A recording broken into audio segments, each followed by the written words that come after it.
Guys, this is John Shakir और इस video में हम बात करेंगे कि अगर आपके पास जो है वो पीएनपी आपको मिल जाता है, ठीक है जी, आप किसी पीएनपी में जो है वो आप अप्लाई कर देते हैं और उसके बाद आपको जो है वो पीआर आ जाता है, फिर क्या आप उस प्रोविंस से मूव कर सकते हैं या नहीं कर सकते। बहुत एक जो है वो सिंपल सा टॉपिक है, बट इसमें आपकी क्रिटिकलिटीज में अब आप ठंड से मर रहे हो। मतलब एक बंदा जो वो पाकिस्तान की गर्मी में रहा है और यहाँ पे आता है वो यकून में आ जाता है और वहाँ पे उसको ठंड लगती है बेताशा, ठीक है, माइनस में चला जाता है, माइनस ठीक ठाक, ठीक है, वो तो मरने लग जाए। वो कहता है मैंने मूव करना नहीं, तो मैं वापस जा रहे हैं पिंड।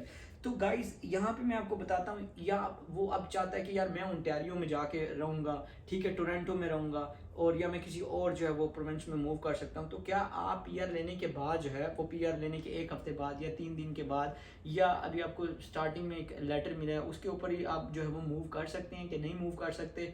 तो ये क्रिटिकलिटीज़ कनाडा आने के बाद जिन लोगों के साथ बहुत सारे मसले पेश आते हैं उसके ऊपर बात करेंगे इस वीडियो के ऊपर। क्या आपको डिपोटेशन लग सकती है, क्या आपका पीआर कैंसिल कर दिया जा सकता है। तो जी हाँ, आपको डिपोटेशन भी लग सकती है, 5 साल के लिए बैन भी कर दिया जा सकता है, या आपको जो है वो वापस आपके कंट्री भी भेज दिया जा सकता है। क्यों? अगर आप किसी भी कंट्री का पीएनपी प्रोग्राम लेके और जो पीआर लेके आप कंट्री में आते हो और फिर वहाँ से मूव कर जाते हो दूसरे प्रोविंस में या किसी दूसरे एरिया में, तो ये बात याद रखिएगा। सबसे पहले तो क्योंकि उसकी एक वजह है। उसकी वजह ये है कि यार अगर आपको एक प्रोविंस ने बुलाया है कि मतलब मुझे डॉक्टर्स चाहिए या इंजीनियर चाहिए या मुझे लेबर चाहिए, इलेक्ट्रिशियन चाहिए, प्लम्बर चाहिए, या कोई भी आप जिस भी प्रोग्राम में आते हो, ठीक है, आप लोअर टेयर पे ऑलरेडी आ रहे हो और आपका जो है वो आईएलटीएस स्कोर भी बहुत कम है, जबकि एज कम्पेयर टू दूसरे प्रोविंस में चीज़ें काफ़ी हाई हैं। तो आप उस लोअर पे आ रहे हो और आपको वहाँ पे लॉयल्टी भी दिखानी है कि अगर आपको वो लोअर जो है वो स्कोर पे आपके कंट्री से लेके आ रहे हैं,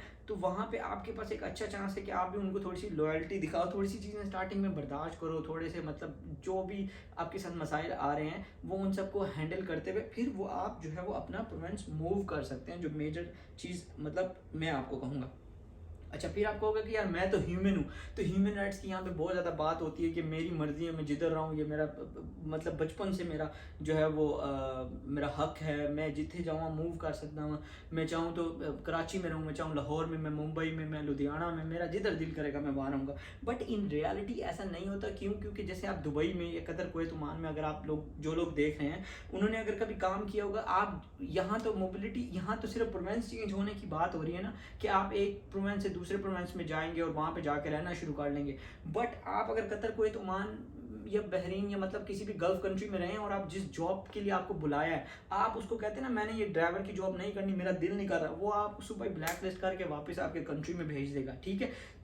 तो वहाँ पे आपके राइट्स कहाँ जाते हैं? तो वहाँ पे भी आप लोग अपनी आवाज़ उठाया करें। मगर ये इंग्लिश कंट्री, यहाँ पे राइट्स काफ़ी हाई हैं, ठीक है। तो यहाँ पे इन्होंने उसके हवाले से भी आपको बताया है कि अगर आप मोबिलिटी राइट्स के बारे में बताते हैं तो यहाँ पे आप कहते हैं कि every person state and permitted resident in Canada has right to move. कि वो कहता है कि हर जो है वो सिटीजन को जो है मतलब पीआर मिल गया, आपको परमानेंट रेजिडेंट मिल गया, तो हर सिटीजन को पूरा राइट है कि आप वहाँ से मूव कर सकते हैं दूसरे प्रोविंस। मगर ये सब चीज़ें पीएनपी में नहीं आती हैं, प्रोविंस नॉमिनी प्रोग्राम में नहीं आती हैं। क्यों? क्योंकि आप लोअर टेयर पे आ रहे हो, आप लोअर नॉक पे आ रहे हो, आप लोअर आईएलटीएस स्कोर पे आ रहे हो, आपकी इंग्लिश इतनी अच्छी नहीं है, आपको थोड़ा टाइम चाहिए। आप 1 साल 2 साल 3 साल लगाओ, सब चीज़ें सीखो and then you can move. मगर उसके लिए भी आपके पास पूरा रैकेट होना चाहिए, वो हम आगे चल के बात करेंगे। तो ये चीज़ आपने याद रखनी है कि मतलब सऊदी कतर कुवैत ओमान वाला काम नहीं करना कि आप जा रहे हो लेबर के वीज़े पे, मतलब ड्राइवर के वीज़े पे, या आप जा रहे हो ट्रेनर के वीज़े पे, या आप जा रहे हो जी सेल्स मैन के वीज़े पे, और उसके बाद जो है आप 15 दिन के बाद कहते हो मेरा दिल नहीं लगता मुझे वापस भेज दो। या आप वहाँ से जाके मतलब सेल्समैन की जॉब पे जा रहे हो और आप वहाँ पे जाके मैनेजर के लिए अप्लाई कर रहे हो, तो वो आपको आपका जो भी आपका मुदीर होगा या जो भी आपका जो मतलब आपका या जो भी आपको वीज़ा दे रहा होगा वो आपको ब्लैक लिस्ट करके वापस भेज देगा। मगर यहाँ पे भी जो इन्होंने एक सिस्टम बनाया हुआ है, अगर आप प्रोविंस चेंज करोगे, आप जॉब कोई भी कर सकते हो, क्लीनर की करो, आप मैनेजर की करो, कैशियर की करो, सेल्स की करो, ठीक है, आप मैकडोनल्ड में करो, जो भी काम करो, मगर आप प्रोविंस नहीं छोड़ोगे, ठीक है जी। ये क्लियर हो गया। When you can move out, आप कब मूव कर सकते हैं? देखिए, सबसे पहले तो आपने अपना एक प्लान बनाना है कि आप पीएनपी पे जा रहे हो जिस भी प्रोविंस में, आपने उनके साथ लॉयल रहना है और उनके साथ थोड़ा टाइम लगाना है। जैसे आप एयरपोर्ट पे उतरते हो, ठीक है जी, आप एयरपोर्ट पे उतरते हो, उतरने के बाद जो है वो आपको जो इसको कहते हैं POE, ठीक है जी। आप वहाँ पे उतरते हो तो आपको जो है वो COPR दिया जाता है, जो कंफर्मेशन ऑफ परमानेंट रेजिडेंट होता है। क्योंकि आपको आते ही जो PR वो नहीं दे देते हैं, आपको पहले वो एक PR कार्ड नहीं दे देते हैं, पहले आपको एक लेटर देते हैं। और जब आपको लेटर देते हैं उसके 1 हफ्ते के बाद, या आपका जो भी रेजिडेंट एड्रेस होता है वहाँ पे आपको जो यहाँ पे जो भी चीज़ होती है, आप इवन अगर आपने ड्राइविंग लाइसेंस भी लिया हुआ है या आपने मेरी वीडियोस देखी होंगी, तो उसमें भी जब मेरे ड्राइविंग लाइसेंस आया था तो वो घर को आपके घर पे मेल करते हैं। कोई भी चीज़ यहाँ पे ऑन द स्पॉट नहीं देते हैं, जैसे कि दुबई, कतर, कुवैत, ओमान में जो है वो ऑन द स्पॉट चीज़ें, जैसे मतलब मैं दुबई में लाइसेंस लेने जाऊँ गुर्र करके वो उसी टाइम निकाल के देते हैं। मगर यहाँ पे चीज़ें जो है आपको हर चीज़ ईमेल पे आती है, आपका रेजिडेंट, आपके लेटर्स, आपके चेक्स, आपकी सैलरी,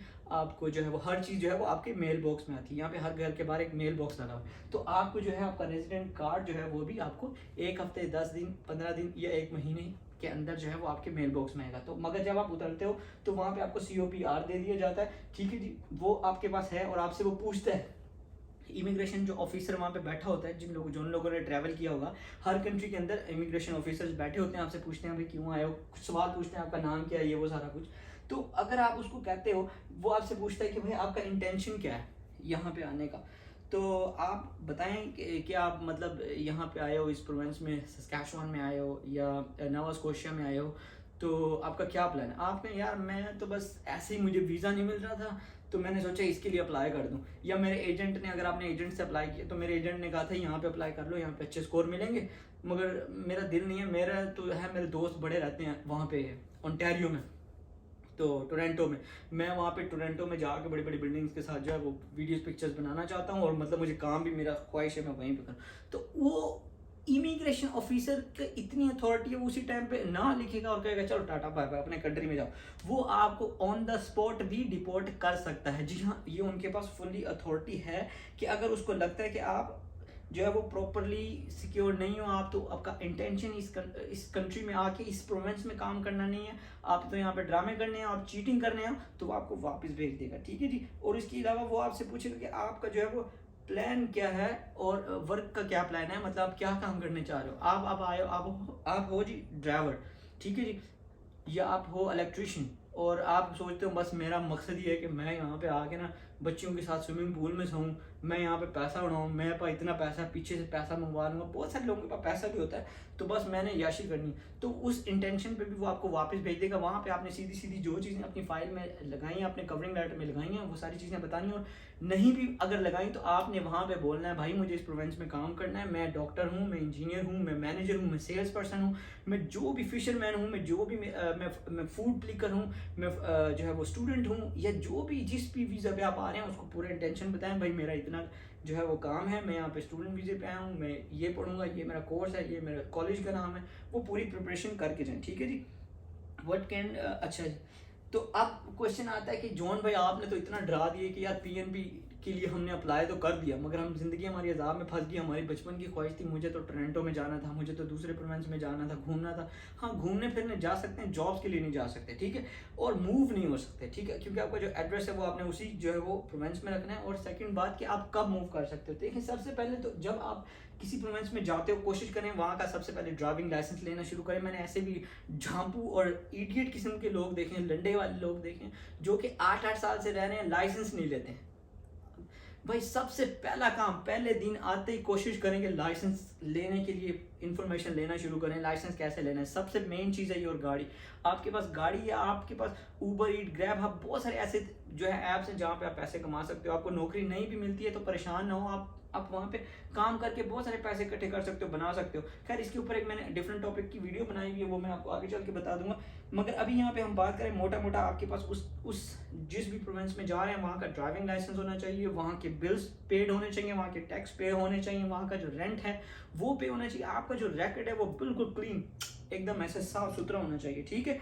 और आप जो भी चीज़ें वहाँ पे इस्तेमाल कर रहे हैं, इंटरनेट, लीज, सारा कुछ जो रैकेट है वो क्लीन होना चाहिए, और टाइम पे चीज़ें पेड होनी चाहिए, और उसका रैकेट आपके पास होना चाहिए। फिर उसके बाद जो है वो आप 2 साल के बाद या 1 साल के बाद या ऑन द मतलब 3-4 साल के बाद कोशिश करें कि 2 साल तो एटलीस्ट प्रोविंस में लगाएं, और उसके बाद आप मूव कर सकें। और फिर उसके बाद अगर आपके ऊपर केस होता भी है तो आप जो है वो जज के सामने जाके बता सकते हैं कि ये चीज़ें हैं, मैं इस जो है वो प्रोविंस में रहा हूँ, मेरे पास लाइसेंस है, बट मैं अब आगे मूव करना चाहता हूँ। तो ये थी स्टोरी अबाउट कनाडा की। अभी हम आगे चल के आपको पायलट प्रोग्राम के हवाले में बताएंगे, स्टूडेंट के हवाले में बताएंगे, और डिफरेंट 80 प्रोग्राम्स हैं, और हर प्रोग्राम हर किसी के लिए नहीं होता। आप उस 80 प्रोग्राम में मुझे उम्मीद है कि कोई ना कोई प्रोग्राम आपके लिए ज़रूर सूटेबल होगा। देखें, वीडियोस को शेयर करें ताकि हमारा जल्दी से जल्दी 1 मिलियन हो सके, और मैं प्रॉपर इन्फॉर्मेशन जब कनाडा की ख़त्म कर पाऊंगा तो मैं इटली, जर्मनी, फिनलैंड और दूसरे कंट्रीज के हवाले से प्रॉपर डिटेल वीडियोस बना पाऊंगा।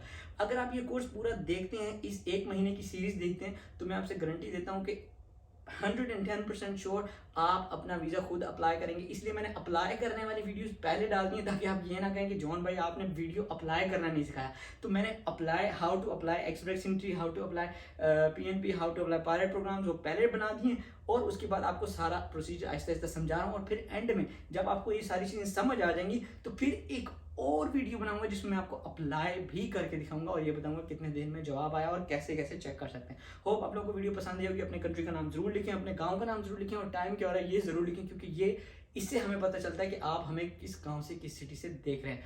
Thank you so much. अपना बहुत